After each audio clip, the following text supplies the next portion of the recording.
A very long time ago, before the towns of Oyo, Ife, and Ijebu grew into great kingdoms, there was a quiet settlement known as Aroko.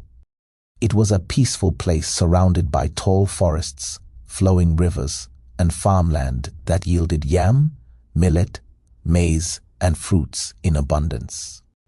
The people were hard-working, respectful, and grateful for what they had.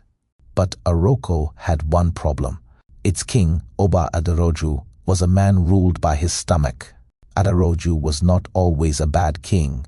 When he first took the throne, the people loved him. He was handsome, strong, and wise. He settled disputes fairly and blessed the land with peace. But Aderoju had a weakness, a hunger that grew bigger every year. While most men were satisfied with 3 meals, he ate 7. While most men shared their harvest with the community, he kept the largest yams for himself. While the palace servants prepared food for the whole household, almost all of it went to Aderoju alone. At first, the council of chiefs tried to warn him. "Your Majesty," they said softly, "food is a blessing from Olodumare. We must eat with moderation." Aderoju would smile politely and promise to do better. But the next day he would ask for more yam pottage, more goat meat, more pounded yam, more plantain, and more palm wine. Soon the palace treasury felt the strain. Then the farms felt the strain. Then the entire kingdom felt the strain. Still, Aderoju refused to control himself. And this was the beginning of his downfall. Behind the palace, just beyond the small river that curled like a snake around Aroko, there was a sacred grove dedicated to Abini, the goddess of earth's fertility and nourishment. Her shrine was not a building but a cluster of ancient trees, the oldest of which was a mighty Iroko tree that had stood there for centuries.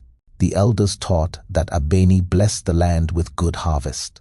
Without Abeni, they told their children, the soil becomes barren and hunger becomes our companion.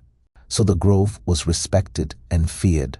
Nobody fetched firewood there. Nobody farmed there. And nobody cut the trees, not even a small branch.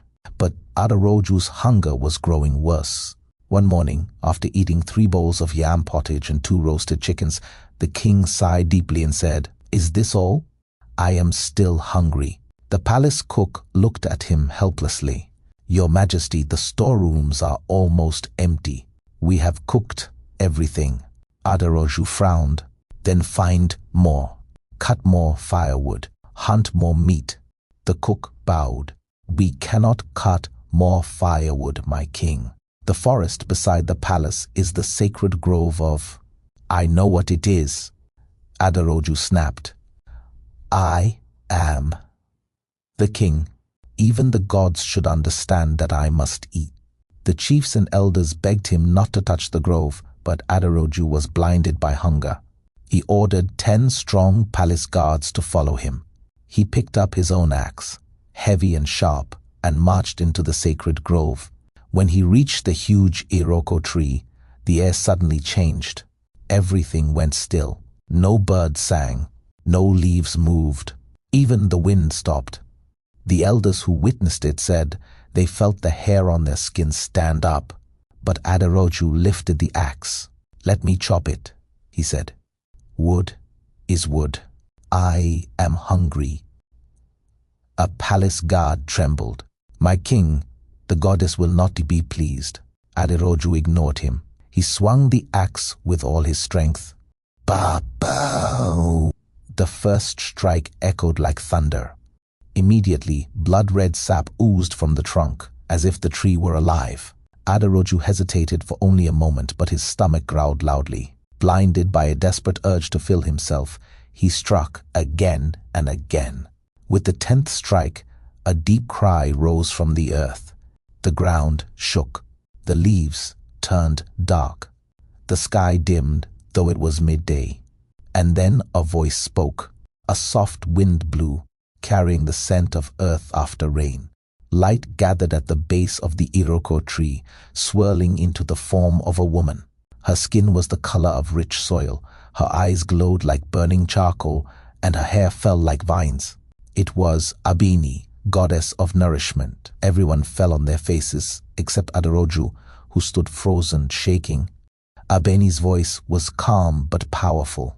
Aderoju, son of Ajani, king of Aroko, you have cut down my sacred tree because of your gluttony. You eat more than your people. You eat more than your land can provide. You take what is not yours, and now you dare to take from the gods? Aderoju tried to speak, but fear locked his tongue. Abeni stretched her hand toward him. Since you cannot control your hunger, I will give you a hunger you cannot escape. A wind like fire rushed into the king's mouth. He fell to the ground, clutching his stomach. Abeni spoke again. From this day, no matter how much you eat, you will never be satisfied.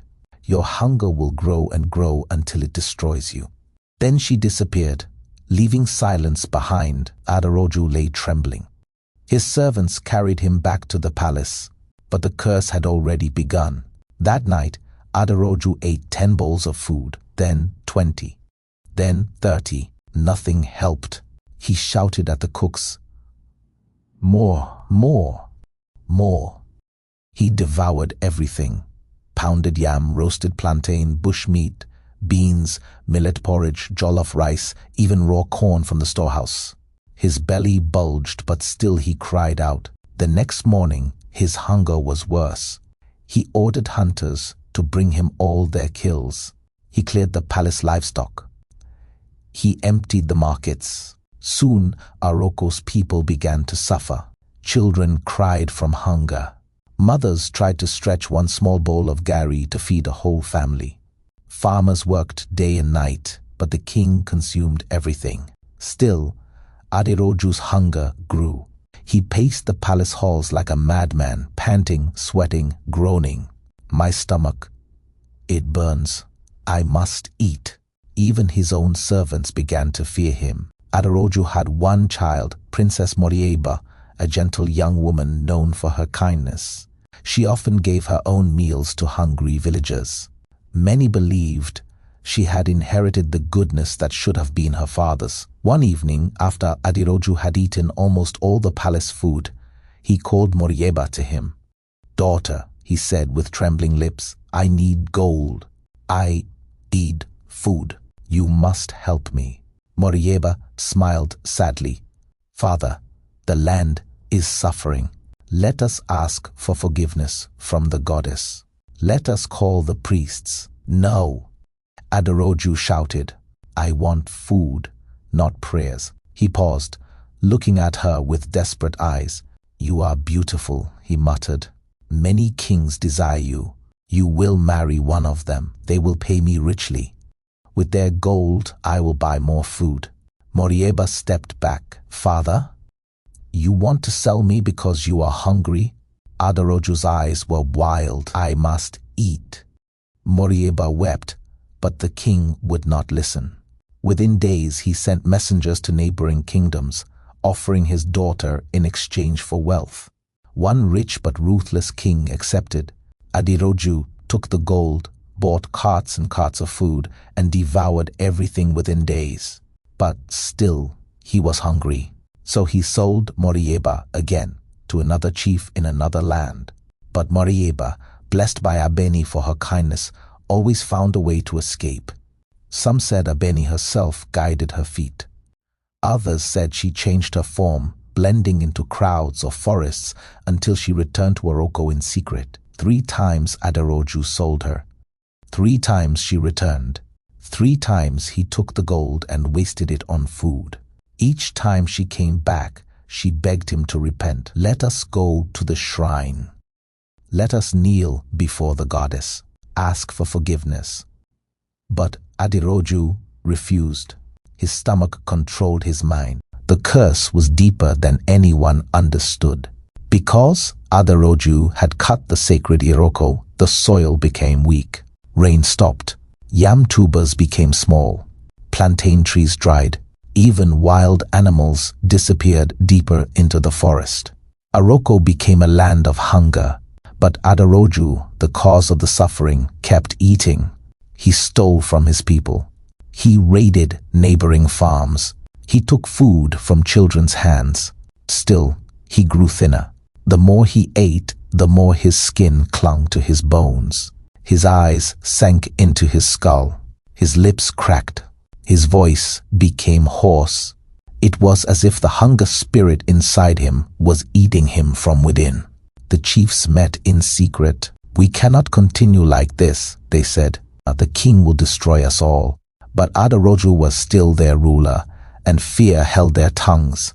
Only Princess Morieba remained brave. One morning, she entered her father's chambers. He was sitting on the floor surrounded by broken calabashes and empty bowls, shaking like a man with fever. "Father," she whispered, "you must stop this. You must seek forgiveness from Abeni. The land is dying. The people are suffering. You are suffering. Please, let us go to the grove. I will help you." Aderoju lifted his head slowly.